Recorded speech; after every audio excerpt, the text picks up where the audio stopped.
Hello everyone, I'm on Reddit because I need help dealing with a situation regarding my daughter who's apparently screwed me over. So I'm 46 years old and recently went through a divorce with my wife of 23 years. My wife, Lydia, 44, female, was my girlfriend from college who I went on to marry after we graduated. We have a daughter together as well, Erica, who recently turned 21. I was the one who initiated the divorce after I found out that Lydia had been cheating on me with her boss, Alan. I came across some texts on her phone by accident, and when I confronted her about it, she didn't even try to deny it. She confessed that it had been going on for quite some time, and she'd been planning on letting me know because she'd fallen for her boss and couldn't be with me anymore. She moved out after she confessed, and I filed for divorce the next day. Almost 8 months have passed since that day, and a couple of weeks ago the divorce finally came through. I've managed to keep myself as far as I can from my ex-wife after I found out about her affair, and have tried my very best to put my own mental health first during the divorce, which took a huge toll on me. I thought that now that that was all done with, I can finally relax and let loose, but I was wrong, thanks to my daughter. So back when I first filed for divorce, I told Erica all about the reason behind it when she asked me why her mother wasn't living with me anymore. She was old enough to understand these things, so I was completely transparent with her. Then she went ahead to talk to Lydia about this and instantly went no contact with me after she found out exactly how rich Alan was. She told me that she loved her mother more. Alan was financially better off and she'd never have to worry about money if she picked their side. So she didn't want anything more to do with me now. It was a huge shock to me and I was heartbroken when she told me this.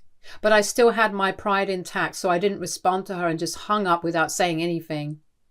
I didn't expect to hear from her after that, but exactly a month later, she turned up at my doorstep and begged me to take her in. She'd graduated just a couple of weeks before that, but she hadn't even invited me to the ceremony, and neither had she spoken to me for a month, so I was very miffed with her and wasn't inclined to take her in at all. But she just kept apologizing and requesting me to let her stay with me, so she wore me down after a while. And I let her in with all her stuff so she could live with me. After moving in with me, she told me that she'd initially tried to get on her mom's and her boss's good side by cutting ties with me so she could try and convince Alan to invest in the bakery business she wanted to start. My daughter had always taken a keen interest in baking right from childhood, and she'd been good at it, so she'd gone to business school to learn how to run a business herself. Her end goal had always been to end up as a baker with a business, and she'd wanted Alan to fund that because otherwise she'd have to work and earn the money to invest in her business herself. Lydia and I had always told her that it would be better for her to work under someone first and gain some hands-on experience working as a professional baker before she started her own business. But she wanted to jump the gun and start her own thing right away. She knew there'd be a lot of arguments if she brought the business up with her without first working with someone professional, and we wouldn't just readily hand over the funds, so she'd planned to convince Alan instead, because he had a lot of money and wouldn't be too worried about it. She did approach Alan a couple of weeks back to ask him to invest. Without her mother's knowledge, he told her that he'd think about it, but instead he went and told Lydia about what Erica had asked. My wife and daughter got into a massive argument over this, and as much as I hate to say it, Lydia's stance on this was justified. Erica had gone behind her mother's back to ask her new boyfriend for investment funds, knowing that Lydia wouldn't be okay with it. That was really sneaky and disrespectful to Lydia, especially when she just started dating this man openly. So her anger made sense. They tried to work things out but couldn't, and so Erica had cut her mother off and come to me for help instead. I told her the same thing again, that for me it was a requirement that she first work under a professional and then start her own business. She had a business degree and she had a knack for baking, but that didn't necessarily mean that she'd be excellent at it in a professional capacity without any experience. She needed to practice, so I told her very frankly that I wouldn't be giving her any money unless she agreed to my terms. Unhappily, she did agree to it, and I even had a lawyer draw up an agreement to make sure that she stuck to it. She wasn't very pleasant during that process, but she did agree to it because she knew that this was the only way I'd fund her business in the long run. Her efforts to get Alan to do it had turned out to be a bust, so I was her last resort, unless she went out and asked other investors for funds, which would be a lot harder. After she signed the agreement, I did allocate some funds for her while she tried to look for jobs. She'd ask me for money almost every day for her commute and other bills that she needed to pay, like her Netflix and other stuff, so I handed over my spare debit card to her. I had some savings set aside in that account, around $25,000, which I'd actually been saving for the future because I wanted to retire early. I had severe carpal tunnel syndrome, so it's difficult for me to continue working this desk job in the coming years, and I'd keep putting some money aside every month so I could retire early. Now that Erica seemed to need money, I handed the card to her and asked her to use it responsibly and return it to me until she was able to pay off all her own bills after she found a job. I'll admit I forgot about that a couple of weeks later because I was too caught up at work. Erica kept updating me on her life every other week at dinner and would tell me about her new job, working at a professional bakery, how much she was earning, and how life was for her. I believed her, because I didn't think that she had any reason to lie about any of that. She'd go out every day and come back late in the evening for months, so I was sure that she was telling me the truth. Last week I learned that actually none of that was true, and she'd been lying to me all along. I randomly called that I'd given my daughter my card and decided to check the money I had in that account. I knew that Erica's salary was going into her own account, and now she could afford to pay her own bills and stuff. I expected there to be at least half of the amount that there was in there originally. To my surprise, there was just $3,000 left in there, and the rest was just gone. I was in shock and decided to check out the transaction history, which is something I should have done a long time ago. And then I would have realized that Erica had disregarded everything I'd asked of her and started her own business anyway. She'd rented a store in the most happening part of the city, which meant higher rent, and had used my money to fund her business, which was a clear breach of the agreement that she'd signed. She'd been running the store for the past couple of months and had also been using my card for all other expenses too. She didn't have to pay rent because she lived with me, but she did go out with her friends, party, and paid for it all with my card for the last few months. I was horrified to find all of this out in one sitting just because I'd randomly decided to check what she'd been up to with my card, and I immediately called her up and told her that she needed to get back home right away. She came back home within an hour, and when I demanded an explanation, she told me that she just couldn't wait to have her own business. She knew she'd promised me something, but she didn't want to wait around and work under others when she knew she was capable of making the business work for herself. I asked her where exactly she'd blown all my money, and while she was speaking quite confidently before that, as soon as I asked her, she started getting flustered. Apparently her business hadn't been doing so well. No surprise there. And she'd been struggling to pay rent for her store, buy her ingredients and other things that she needed, pay her bills for the store and stuff. So she'd been using her own money plus my money, and that's where she'd spent it all. I was furious and told her that she needed to shut her business down within this week and get me my money back, but she argued with me and told me that she wasn't going to do it because she'd worked hard for it and she just needed some time to get used to the pressure of running a small business all on her own. She said that I needed to support her, but I was not interested in getting a lesson on parenting from her at the time, so I continued to fight with her. And after some time, she just burst into tears and told me that she'd be better off with her mother, because at least she was more forgiving and had asked her to come back several times, even after the incident with Alan. She threatened to leave, and I asked her to be my guest. So she packed her stuff up and left that day, just a week after my divorce was finalized. I was already very stressed out and had spent a lot of money on my lawyer. And then, to add to this, Erica had spent a significant amount of the funds I'd been keeping aside for my own future so I could retire early. I was really annoyed and decided to sue her because she'd breached the agreement that we'd had, and she'd only get to use the funds if she worked under a professional first. So I decided to go up against her and sue Erica to get my money back a few days after she left, and 2 days back after she was served, I received a very angry phone call from Lydia. I hadn't expected us to be back in touch so soon after the divorce, but yet here we are. She was angry that I was suing Erica and brought up the same bullcrap that most guilty people say, that I should be ashamed of myself because I'm going against my own daughter.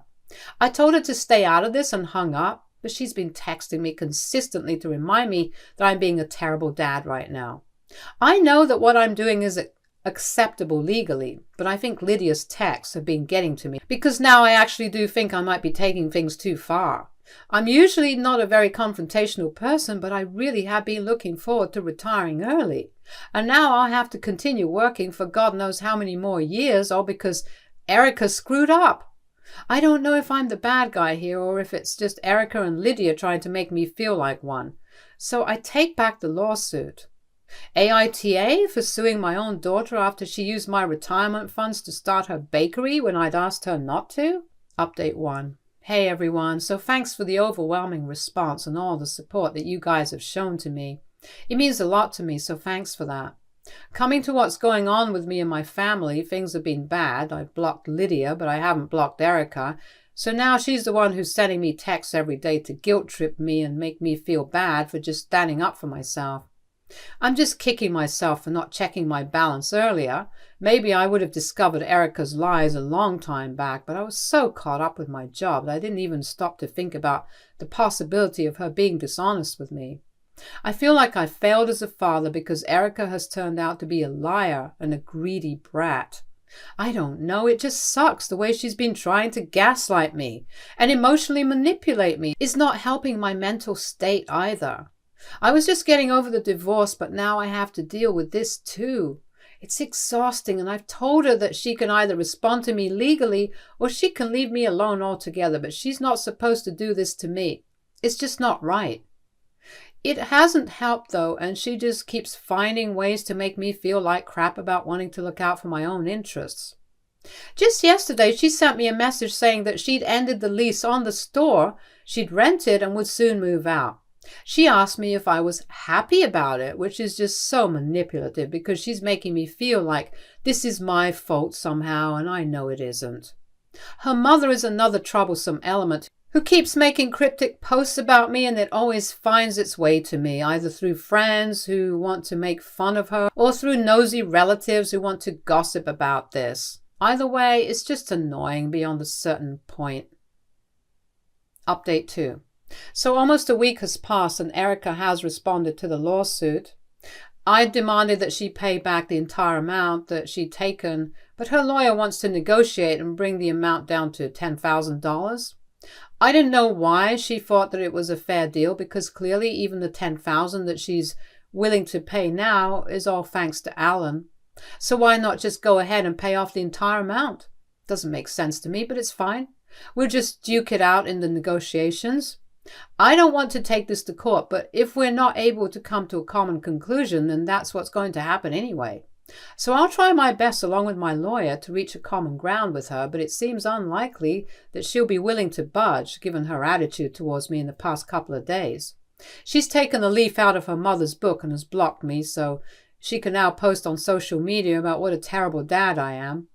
I've told all my friends and family that I don't want to hear or see what they post about me because it's just irrelevant. But they still keep sending me stuff that Erica posts about me. Mostly pictures with my face scribbled out and just her mother with captions like, "My only family," emphasis on only. Or quotes that talk about absent fathers and stuff, which is all a load of complete baloney. But she wants the sympathy and attention right now, so what better way than making me look like the bad guy? I don't think it's fair to paint me in this light, but I realize that most of the things that Lydia and Erica do aren't very fair anyway. So I'd better just get used to it by now. My attorney has told me that we don't need to worry about the negotiations and the settlement because he thinks he'll be able to convince Erica But that's not even my biggest concern. I'm just worried that I might fall emotionally weak and end up giving in to her terms and conditions. During the divorce, it was still easier because Lydia had cheated on me and had screwed me over badly, so I could bring myself to hate her without batting an eye. But here, it was different. This was my little girl that we're talking about here, and it wouldn't be as easy as it had been with Lydia. Erica was my daughter, and I don't think any father in my position would have found it easy to come after their own kin to protect their own interests. I feel selfish, but even though she's my daughter, Erica has been greedy and untrustworthy so deep down. I know this is the right thing to do. I have to do this, and I must do this. All I want is the mental strength to put myself through this once more, just one last time. Update 3. Hey guys, so there are just 2 days to go before I meet Erica and her lawyer for the commencement of the negotiation process. And today, literally out of nowhere, Lydia and Alan paid me a visit. It's almost midnight right now, and they visited me around 5:15, which is the time I get home from work usually. Lydia and Alan were actually waiting for me when I came back home, and I was quite surprised to see them, but didn't let it show on my face and pretended to be composed. I didn't want to invite them in, but Alan said that they had really something private to discuss with me, and so I had to bring them in. It wasn't the most normal sight for me to have my ex-wife and her new guy sitting in my living room, but that's how it was. I waited for them to get to the point, but Alan kept trying to make small talk with me. He actually seemed like a decent guy, barring all the having an affair with someone's wife. Eventually, I got tired of talking about irrelevant things and told them to just get to the point.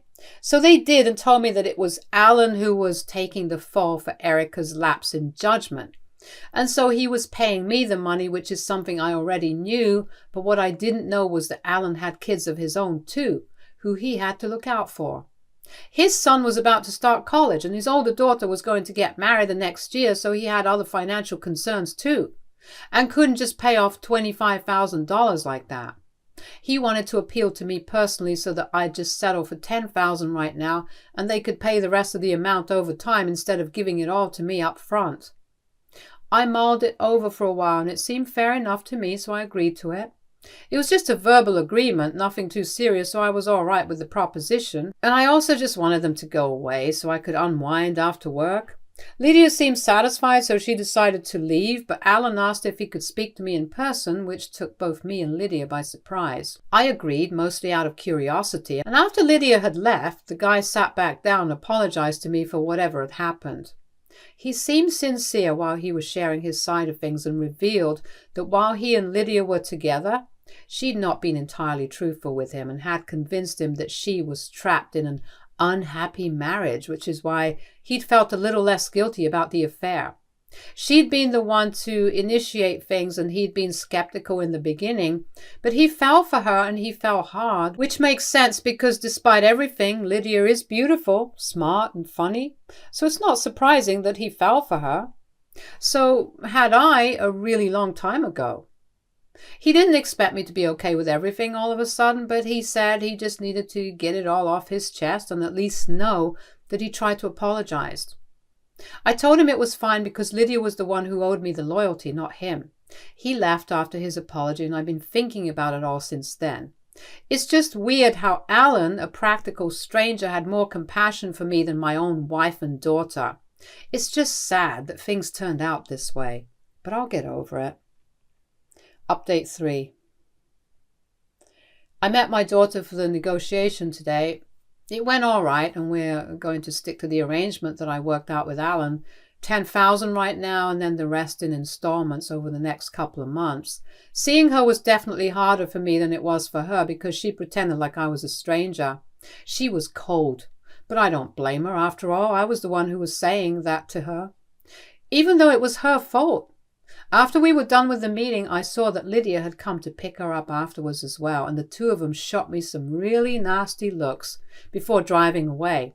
I wanted to stop them and give them a piece of my mind, but it just wasn't worth it. Later, when I came back home, I expected things to be over once and for all, but unfortunately, Erica still was holding my lawsuit against me, even though she literally created this situation herself. She unblocked me and texted me saying that she was very relieved that things were finally done and that she'd never have to see me again because apparently I'd been a terrible dad and a failure as a parent. And a husband. I'm sure Lydia loved that Erica had added that bit, even though I'd done my best to be a good husband and a good father. She added that I'd ruined her business dreams once, but now that Alan was a part of her life, she wouldn't have to worry about her future anymore because now a better and richer man was her dad. Alan and Lydia aren't married yet, so I don't know what she's on about also. She's an adult, so it's not like there's any surety of him always taking the fall for her like he did in this case. Even that was definitely just because he wanted to impress Lydia, not because he thought of Erica as his own daughter or whatever. It was a hate-fueled rant, but I tried not to let myself get too affected by it and just blocked her. Now, I'm just going to work and travel and live the life I want. That's all I want for myself.